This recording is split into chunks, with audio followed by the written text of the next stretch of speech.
Stargate for a huge secret space program spacecraft witnessed at a large military hangar. A former CIA officer reveals why the 2002 Wilson-Davis Memo is genuine. Important revelations by an Australian intelligence officer on the MJ-12 group and the JFK assassination. Paul Wallace finds extensive evidence of ancient alien invasions on Earth. The latest AUKUS announcement suggests that the deep state is moving to Australia. Gods are sentient beings playing power games with gullible human followers. You're listening to Exopolitics Today with Dr. Michael Salla, your source for the uncensored truth regarding the human, extraterrestrial, global, and political agenda. Click the like button and subscribe to this channel.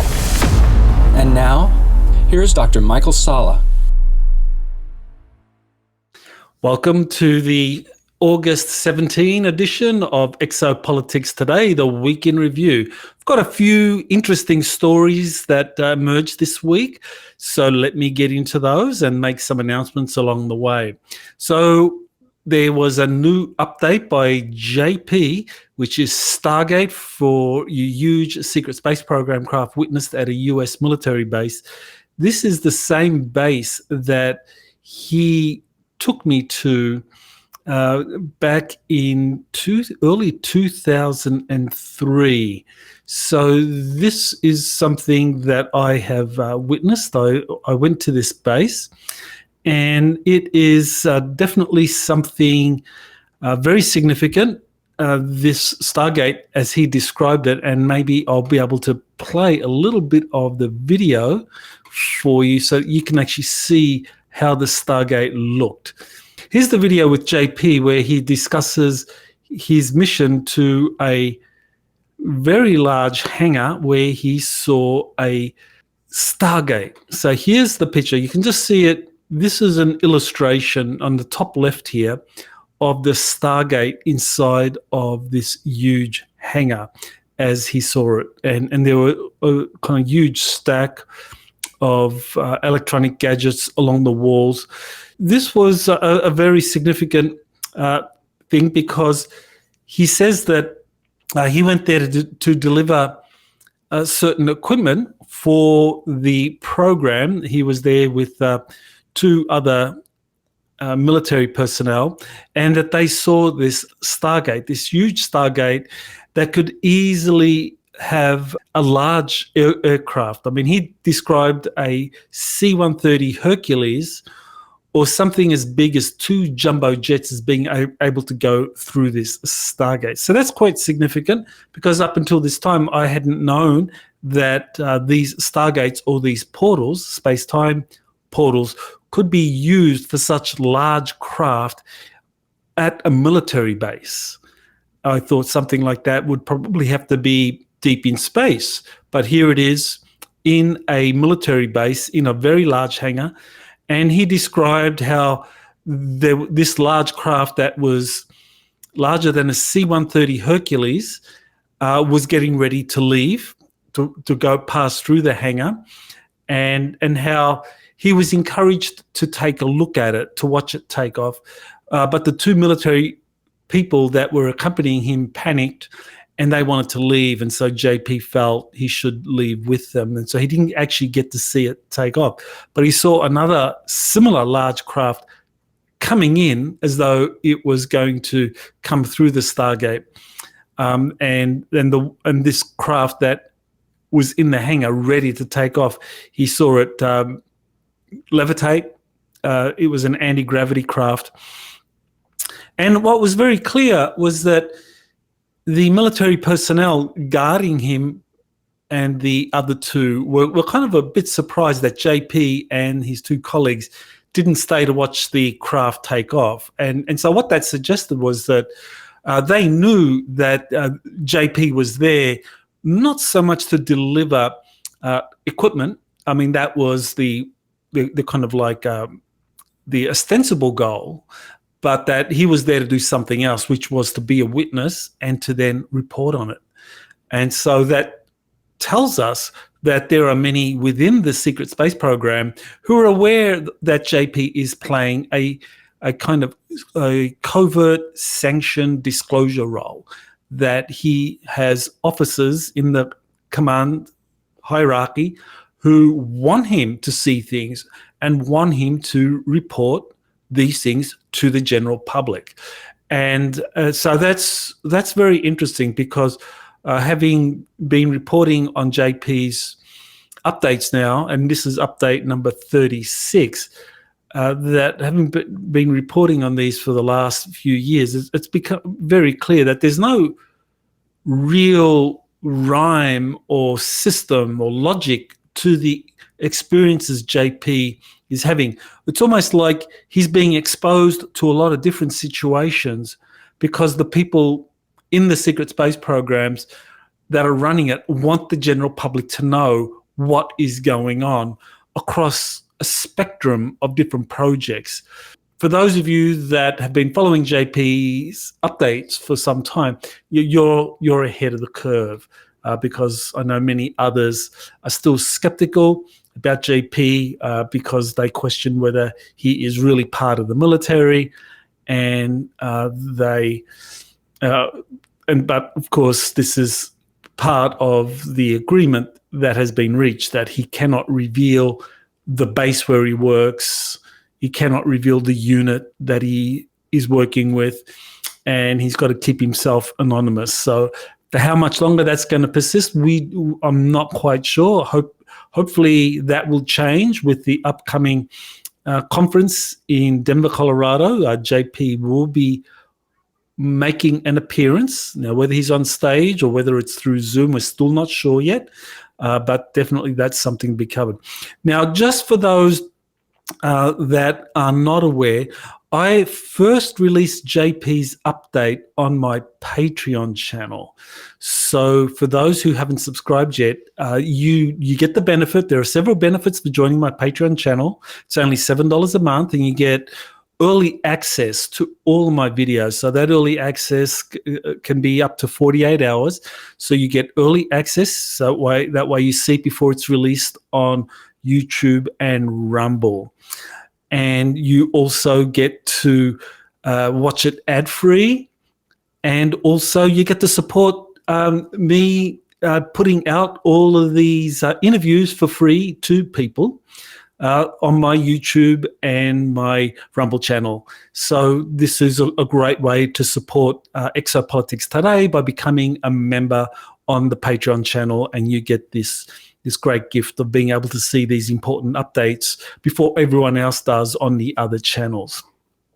Now, here's a story that I covered, and that concerns Space Force expanding its missile defense satellite network in medium Earth orbit. So what is that? So you see this graphic that has been provided by Space Force, and it describes the combined program office of Space Force and several other agencies, and it describes the different orbits at which military satellites are placed. So you've got your low Earth orbit. That's where the International Space Station is. That's where a lot of the Starlink satellites are located.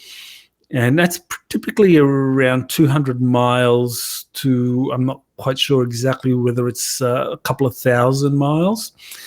Then a mid-Earth orbit, that's several thousand miles above the Earth. And this is where Space Force has announced that it is placing a lot of missile tracking systems in terms of satellites.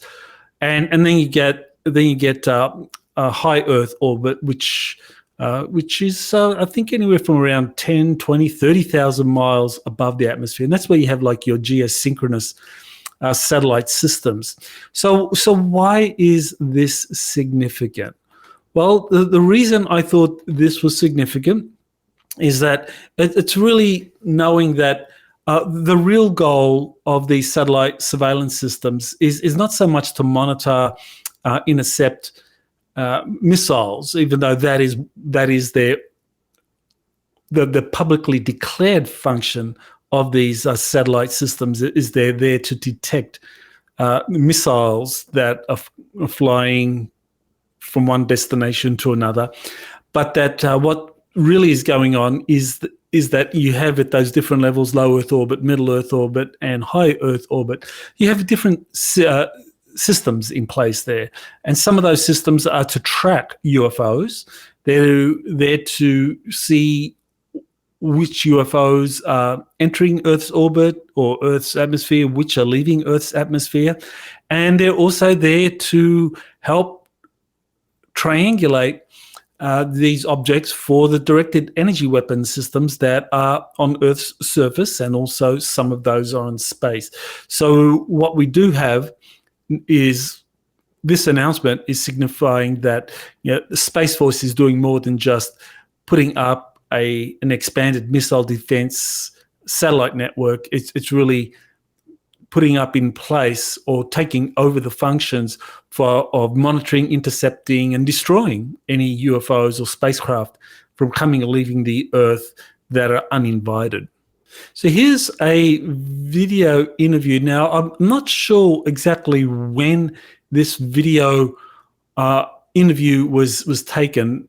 We don't know the date, but it only goes for a minute. But I thought it was very interesting in terms of what this former CIA officer, John Ramirez, has to say about Dr. Eric Davis and a memorandum that he authored in 2002 concerning an Admiral Thomas Wilson, who was trying to get access to a highly classified reverse engineering program taking place at a corporate facility involving a retrieved UFO, and he could not get access. And that was in 1997. He was denied access, even though at the time he was the Deputy Director of the Defense Intelligence Agency and also the Deputy Director of the Joint Chiefs of Staff, J2, the intelligence wing of the Joint Chiefs of Staff. So very senior intelligence officer, a Navy Rear Admiral at the time. He retired as a Vice Admiral with 3 stars, and also he did become the Director of the Defense Intelligence Agency. But he was threatened at the time in 1997 that if he pushed this issue, trying to get access to this corporate-run reverse engineering program, that his career would be threatened. And so he pulled away. But when he retired in 2002, he met with Dr. Eric Davis, who he knew has been working on some of these classified reverse engineering programs, and wanted to ask him about what he knew and see if he could kind of like find out more about what was going on. So what's interesting here is that this former CIA officer, John Ramirez, who served for 25 years, explains that the Wilson-Davis Memo is genuine, because there's been a lot of controversy over it. Eric Davis doesn't comment on it. Admiral Thomas Wilson doesn't comment on it. People believe it's genuine, but neither of the two people that document is purportedly describing acknowledge it as genuine. So here is this CIA officer, John Ramirez, saying what he knows about the memo. So I'll just play that for you now. Now, secondly, I happen to know Eric Davis in a way that he does not know I know him. And I can't reveal, I don't have his permission from Dr. Eric Davis to reveal how I would know him. But there are several CIA officers in a managerial capacity that knew him. And so I hope that Eric Davis will reach out to me, or I can reach out to him to see if I can tell the rest of the story. And if you hear the rest of the story of how these CIA officers know Eric Davis, I think it will surprise you based on the timeline of what Eric Davis was doing at the time, his work with the Air Force Research Labs, and his subsequent work with ALSAT. And that's all I can say for now. Eric, I would love to hear from you. All right, so there you have this CIA officer, John Ramirez, saying that he was essentially monitoring Eric Davis while he while he and his colleagues in the CIA had an interest in what Eric Davis were doing, and that John Ramirez says that the Wilson-Davis memos are genuine.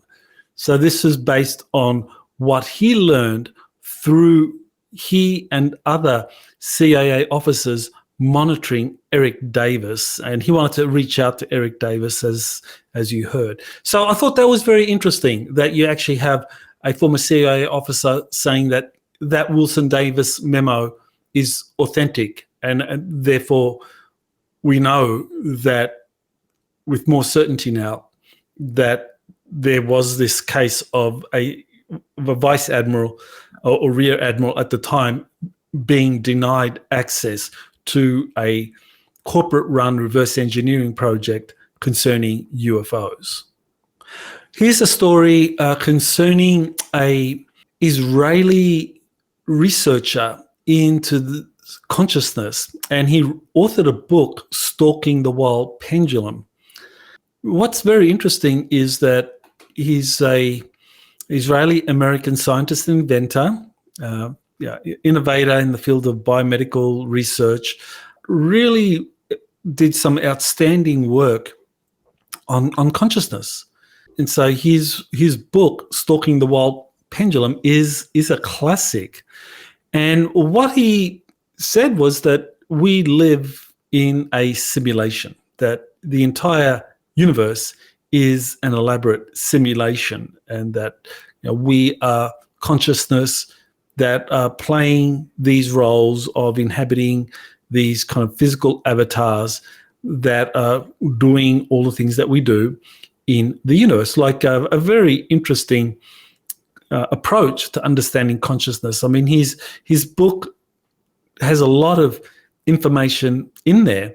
Now, he was unfortunately killed in a plane crash, which is always very suspicious in the United States. I mean, because this is one of the ways in which the CIA is able to get rid of people, is that they die in these mysterious plane crashes, and so one never knows for certain how that happened or who was behind that.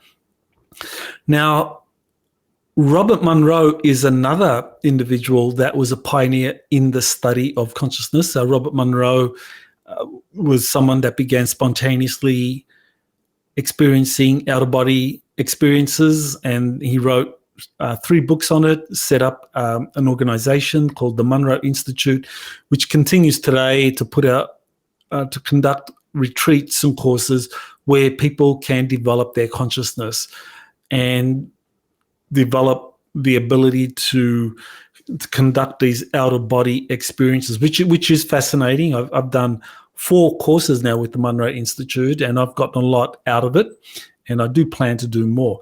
But definitely the work of Itzhak Bentov is well worth taking a look at. Stalking the Wild Pendulum, if you don't have a copy or haven't read it, then I would take a look. And also the work of Robert Monroe. Now, here is something that I thought was very kind of interesting. It's a story in Space News. So Space News, weapons in space, study suggests path forward for arms control. So the Aerospace Corporation, which for those of you that have been following my week in reviews, the Aerospace Corporation is that same corporation that was reported by someone who works within the military. Well, it does work in the corporate world. Let's just say, I'll use his acronym, Dave Z. He was told, or he learned, that the Aerospace Corporation was behind a campaign to discredit or to tarnish Elena Danaan. And it's like, why would a major corporate contractor in the United States which runs many projects as a budget of billions of dollars, why would they be seeking to discredit or tarnish a contactee? Well, I think the answer is pretty obvious, that she's the real deal, And so they don't want people to know that. But what I found very interesting in this story about this study conducted by the arms control on the viability of arms control in space is that the big concern has always been that skeptics believe that verifying who has what in space has been very, very difficult. But what this study does is that it says that there's been recent technological advancements that have improved the capabilities of the United States to monitor space activities, potentially making verification more feasible than in the past. So in the past, arms control in space was kind of shot down because critics would say, well, there's no way to verify what the Soviets have up there, what the Chinese have up there, and that's the problem. Well, now the idea is that, well, because we've had some technological innovations and improvements, it's easier now to verify what's up in space. Well, what's the problem here? If you want to restrict the proliferation of space weapons and get together some sort of treaty, then you need to be able to divulge what actors have up in space. Now, this is where the problem is. That even if you have improved verification systems and specialists who know how to use these verification systems, then how can you come up with an arms control regime if you don't know who is behind whatever it is that is being observed in space? And here I'm talking in particular about very highly classified programs, that these programs are very, very, very highly classified.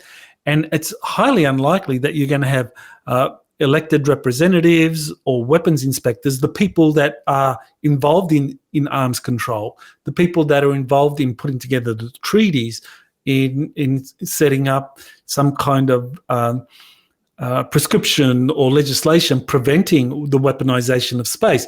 If they don't have clearance to know what's in space, then regardless of whether you've got improved verification methods, you're not going to get anywhere. So, to me, this story was like making it appear as though progress is being made on arms control, but people who think through what is viable or what's possible in space understand that there's no way that anyone involved at the legislative level, at a regulatory level, in kind of arms control, is ever going to get the kind of classification access to be able to know exactly what is in space, what kind of weapons are in space. So arms control is unfortunately something that I just don't feel that anything is going to happen as long as we live in a world where weapons development is so highly classified that the people that you would need to be able to bring about some kind of arms control in space, that they wouldn't have access to that. So that is a big problem.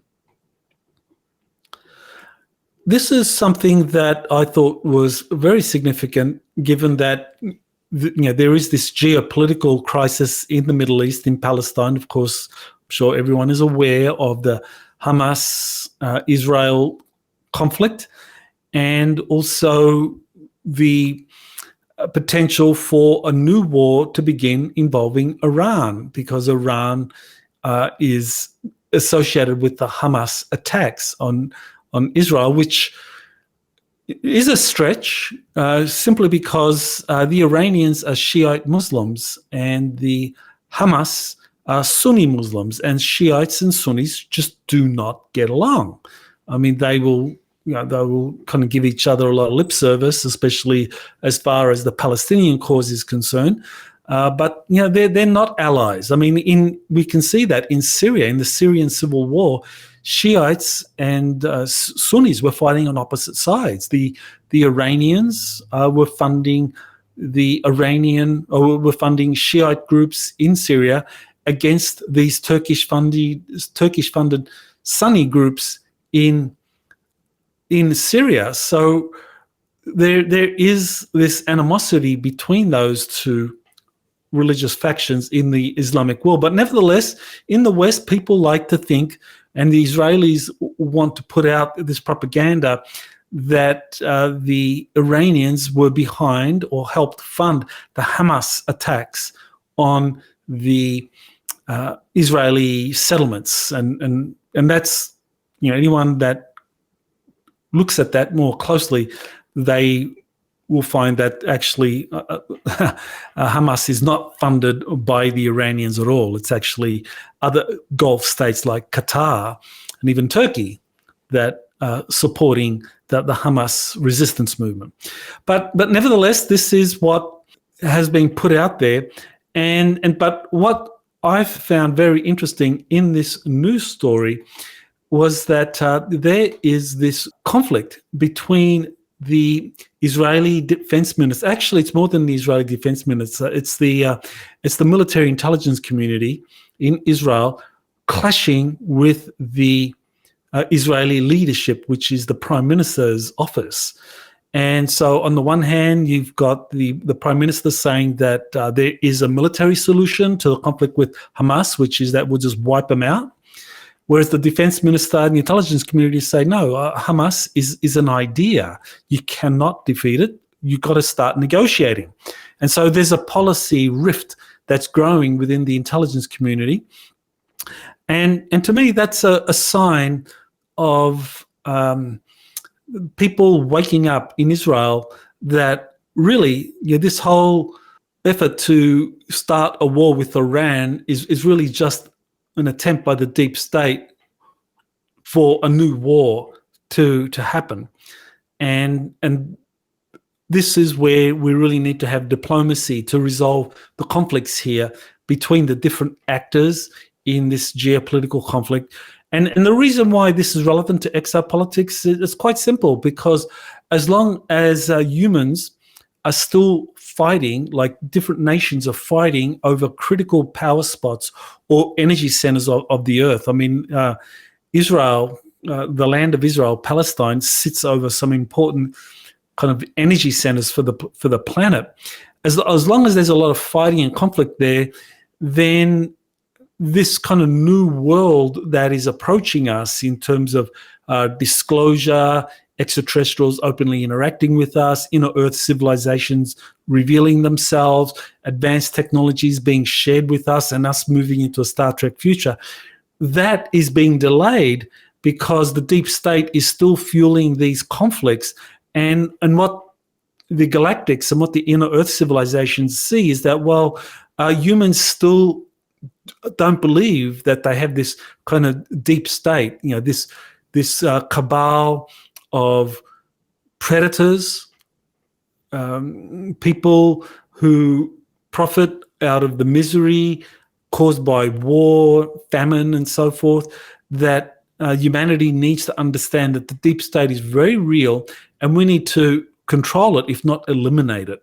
And until we do that, then this kind of new world, this galactic future that awaits us, isn't going to come. So that's why I think it's a good thing that in Israel, at least, people are understanding that this current prime minister there, Netanyahu, that he is trying to fuel unnecessarily another war, whereas the Israelis, more and more Israelis understand that you need to negotiate. You cannot impose military solutions on hundreds of millions of Arabs around you that hate you.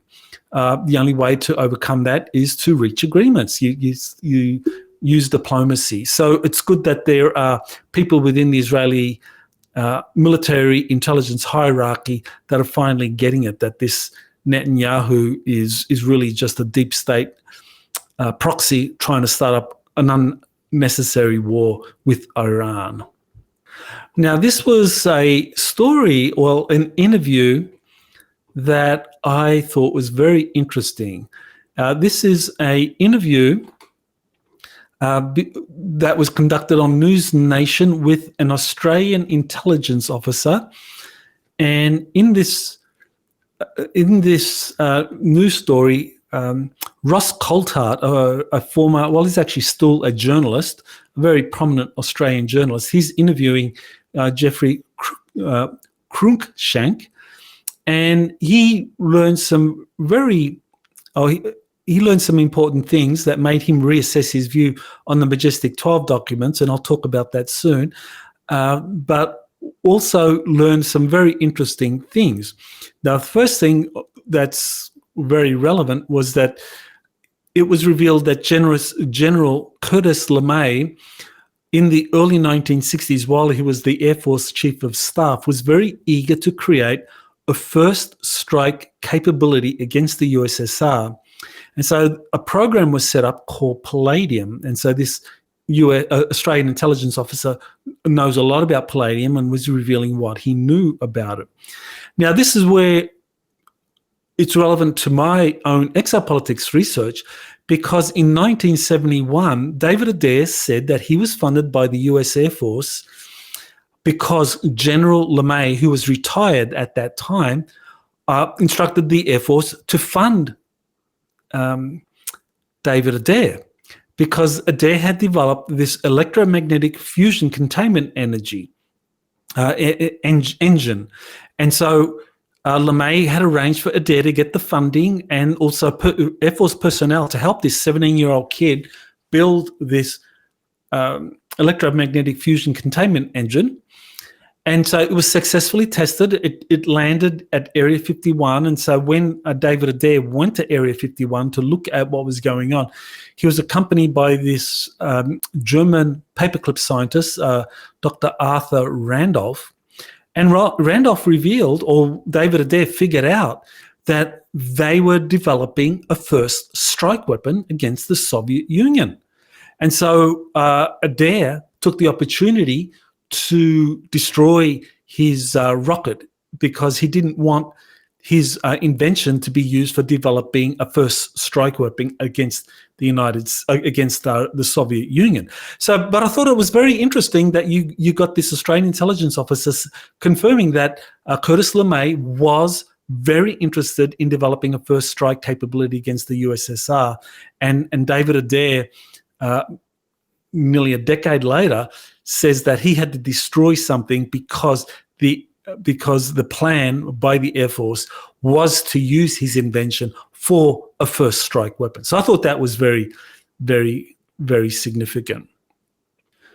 So this is the second issue that I wanted to discuss that come from this interview that Jeff Cruikshank did with Ross Coulthart. And this concerns a very famous memorandum to Alan Dulles that was a Majestic 12 document that was leaked into the public arena, and how that was recently corroborated by a declassified file that was released through the JFK assassination files being declassified. So let me go to this document.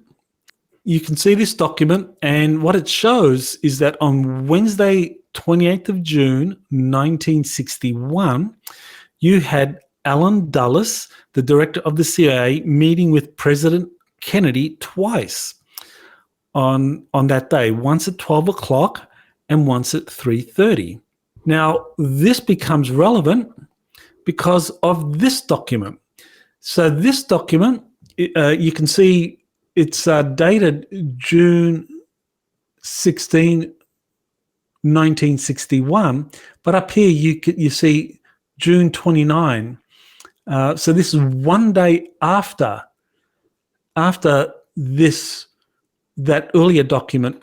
So one day after these meetings that Dulles had with JFK, this document was dispatched. So what we see is that this document, which is asking Alan Dulles to reveal MJ-12 intelligence files as they pertain to psychological operations.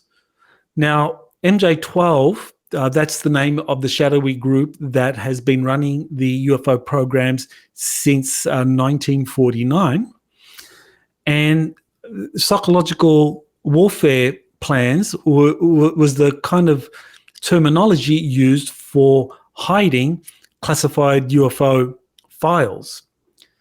So what we're getting here is a scenario where you get, shortly after Kennedy issues this document to Alan Dulles, Dulles comes in, meets with Kennedy, and then the next day you have this dispatch notice, June 29, 1961.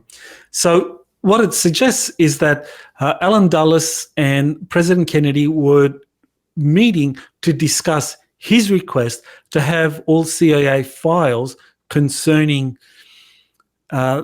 Kennedy's request to learn about UFOs, to have all of those released to him. So it's a very important discovery there. So now we're going to go to this particular document, which is something that is a follow-on to this memo that was issued to Alan Dulles. So the actual memo that I need to correct that. It was actually June 18, as we saw earlier. So, or June 16, I believe that is June 16 or June 18. I can't quite make it out, unfortunately.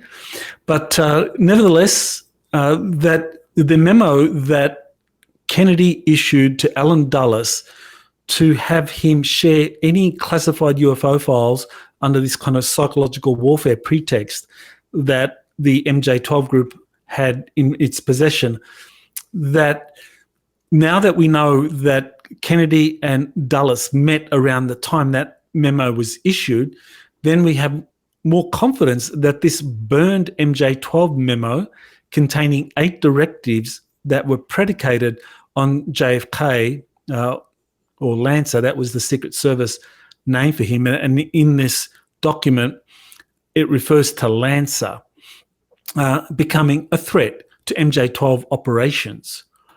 And what this document does is it presents an assassination directive. It is called Operation Project Environment.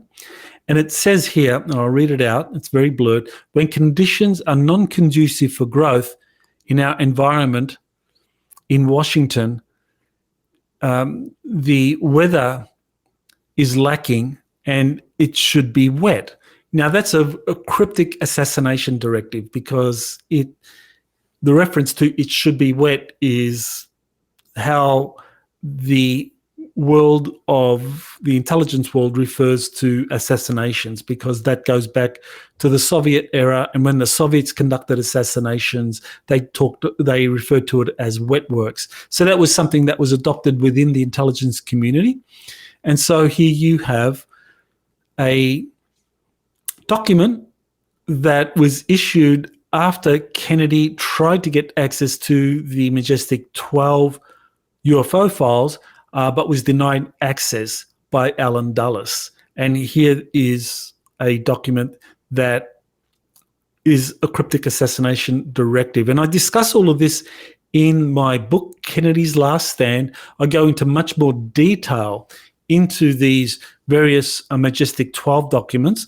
Now, the book was written in 2013, so I don't have within there the releases that emerged during the Trump administration with the Kennedy files being declassified.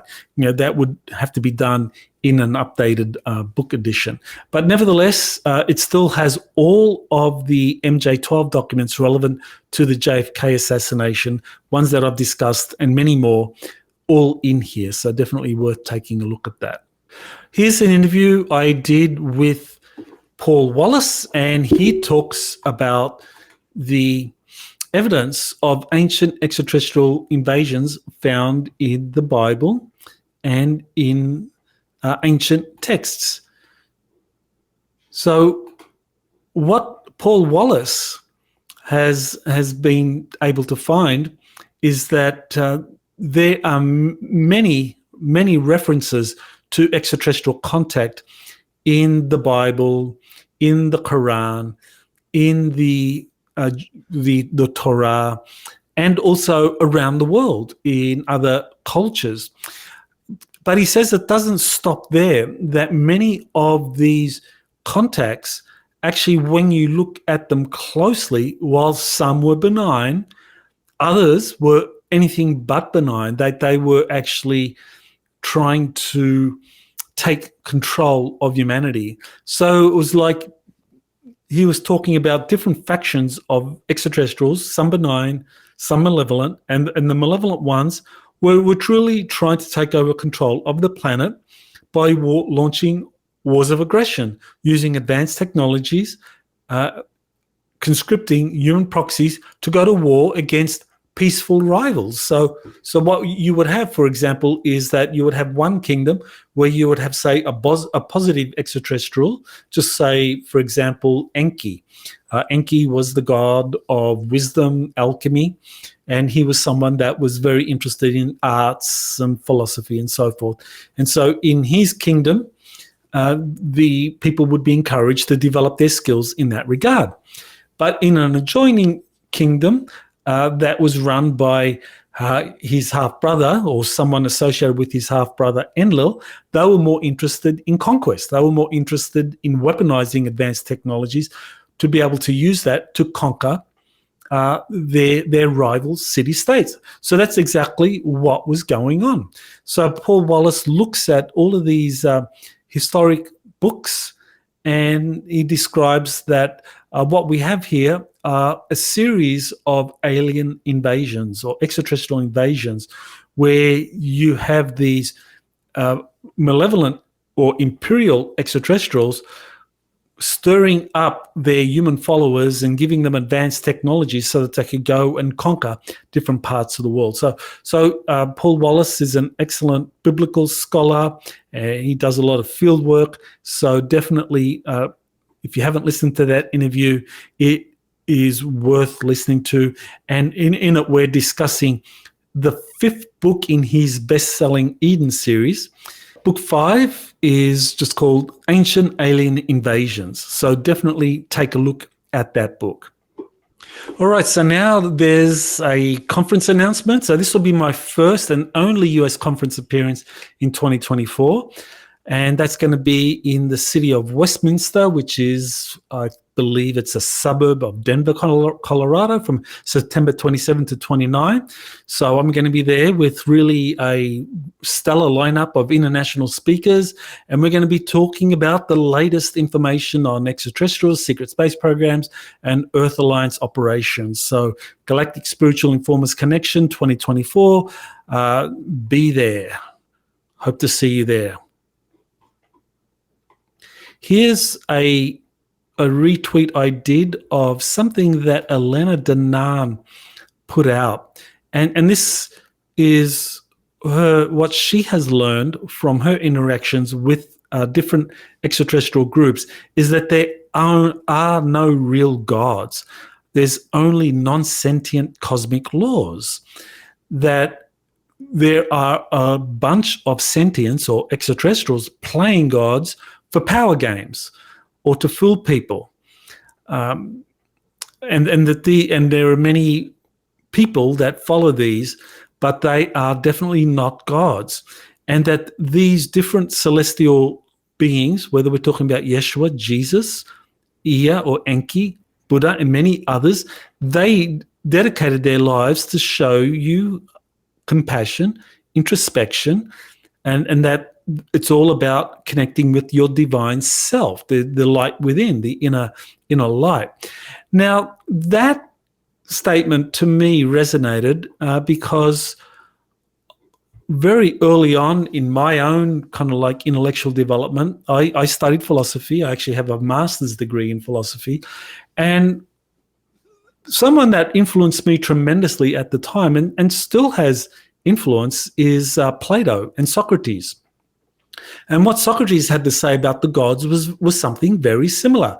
He said that the gods was definitely a distraction, that these were not the highest pinnacle of knowledge, that if one truly wanted to understand what life is all about, you had to study the realm of pure ideas like nous, or universal intelligence, and the good, the idea of the good, and that the gods were kind of like imposters distracting people from philosophy. And so for his beliefs, Socrates was condemned to death for impiety, and he was forced to drink a poison. But then his student Plato took over and continued to promote the Socratic dialogues and the philosophy. And in that, Plato described how the demiurge, or this kind of like supposed creator, or the archons are really imposters, that they're really sentience playing gods, as Elena Danaan has said. And so I think this is very relevant to today, because there are major religions all over the world. In the Western world, it's Christianity. In the Islamic world, of course, Islam. And you find the same thing in many other cultures, and a lot of the majority of believers of those faiths will believe in gods. They believe in these beings to whom you give your power away. But I believe that this is actually the opposite of what these great teachers taught, whether we're talking about Yeshua, whether we're talking about the Buddha, whether we're talking about Socrates, that they all taught the importance of going within and encountering this light within, or encountering this realm of pure ideas. So yes, I do think that this is something that really needs to be emphasized, even though today many more people are turning to religion and accepting Jesus as their Lord and Savior, or accepting some other religion as their Savior, as their God, and so forth. But I think when you look at these different faiths, especially if you look at the teachings of Jesus, I don't think he was teaching people to worship him as a God at all. I think he was teaching people to go within, to find this inner light and become an expression of that light, and that they can do deeds similar to what he did. So that's a very kind of unpopular view in Western society, but nevertheless I think it's a very important one for us to acknowledge, and kudos to Elena for bringing that up. So that's it for this week, for the Week in Review. It's been a short week, so thank you for joining, and don't forget to take a look at the Patreon channel. I thank you for your support, and I look forward to seeing you next week. You have been listening to Exopolitics Today with Dr. Michael Salla. Please remember to like, share, and subscribe to this channel. Join or start a conversation in the comments. Take the time to explore the vast library of best-selling books, webinars, and podcasts by Dr. Salla. Visit exopoliticstoday.com.